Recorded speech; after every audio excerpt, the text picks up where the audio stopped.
From the News Channel 5 Network, this is OpenLine.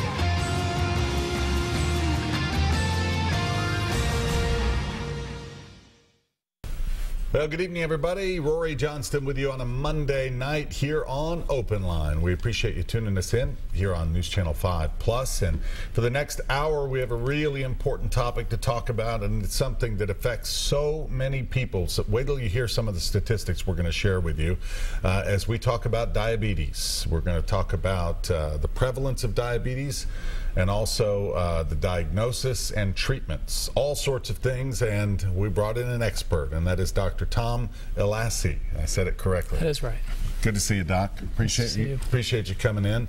He is with the Vanderbilt Diabetes Center, Director of General Internal Medicine and Public Health over at Vanderbilt University Medical Center.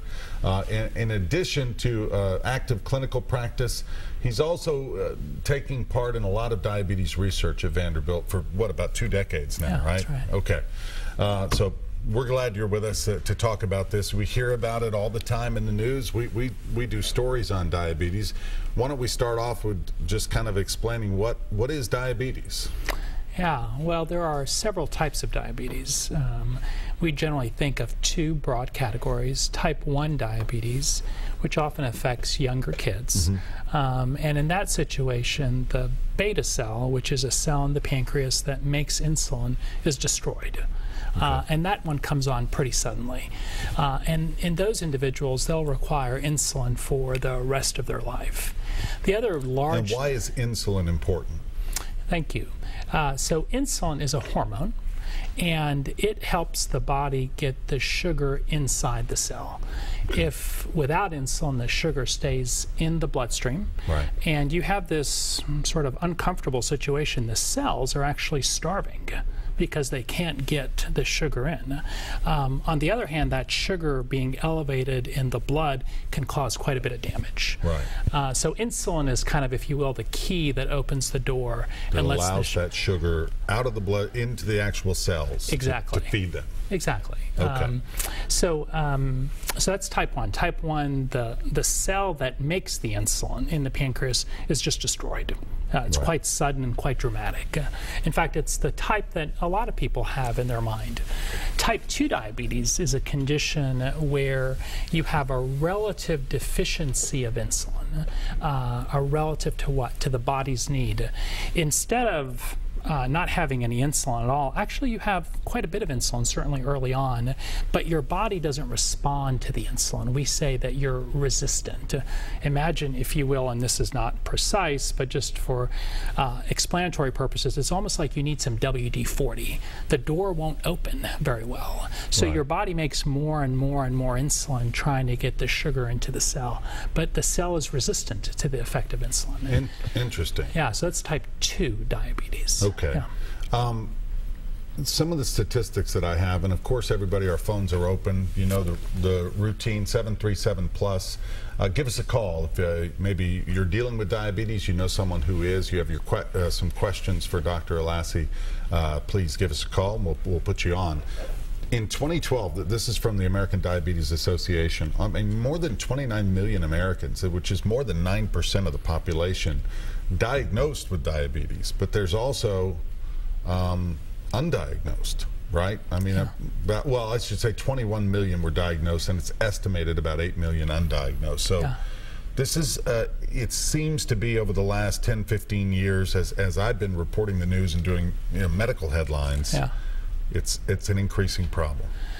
It really is. It's quite striking. In fact, if you were to go back over a period of decades, you would find this gradual incline in both the incidence and the prevalence of diabetes, both new cases and established cases. And it's grown quite a bit, in particular over the last 20 years or so. Some of that is because, it's not surprising, in particular for type 2 diabetes, as we've become more sedentary and the nature of our diet, as we've gotten a little bit heavier. And even as we age, many people don't appreciate that age in and of itself is an extraordinary risk factor, and most people are aware of the demographics in our society and in Europe and in other parts of the world. We're aging as a society, and that's a big risk factor, and that contributes a bit to the increase in diabetes. Right. Well, could it also be that we just know more about diabetes and we're able to detect it better? So obviously then there's going to be more cases diagnosed. Or is it maybe a little bit of that, but really it is based on what you were talking about. Our diets have changed, we're more sedentary, et cetera, the population's aging.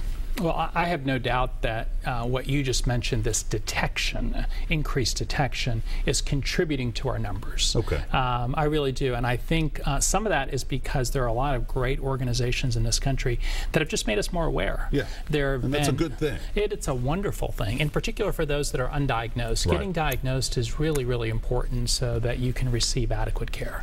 Is it genetic?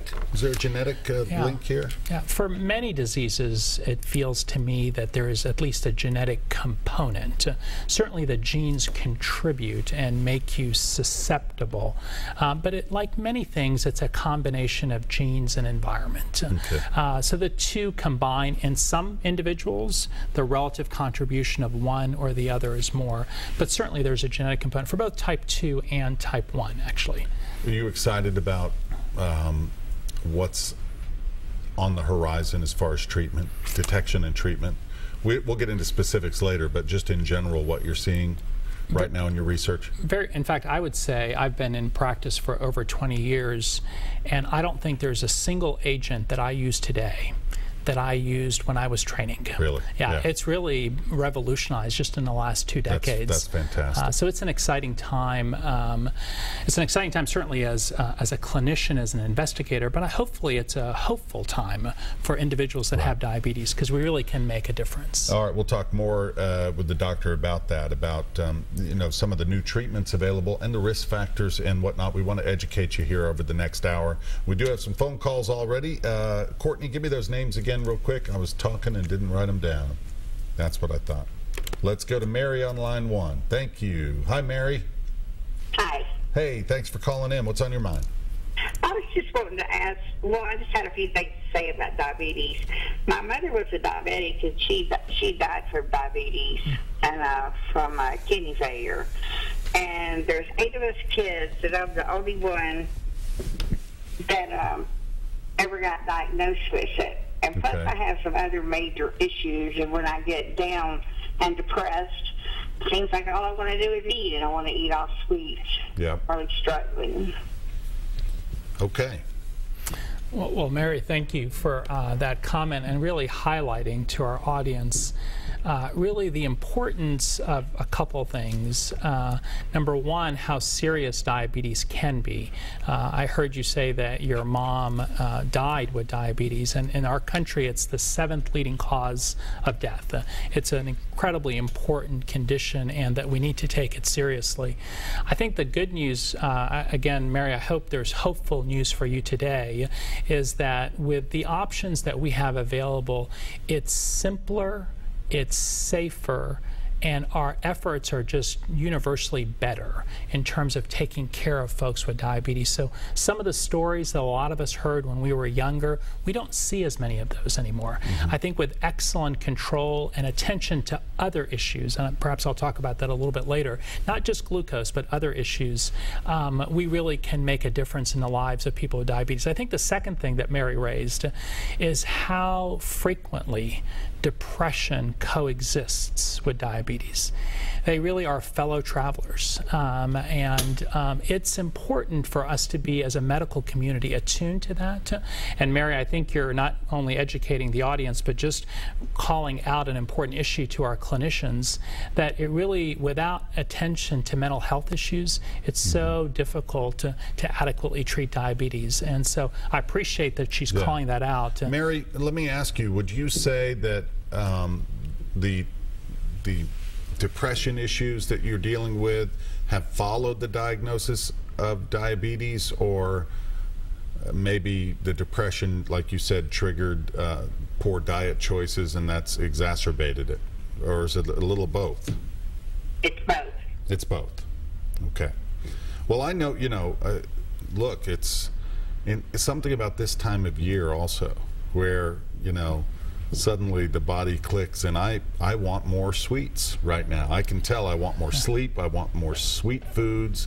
I'm just drawn to it. Maybe it's because winter's approaching, but Yeah, and I think Mary's comment about the chicken and the egg, it's hard to distinguish the two. Distinguish, yeah. It's the relationship. There is such reciprocity between the two.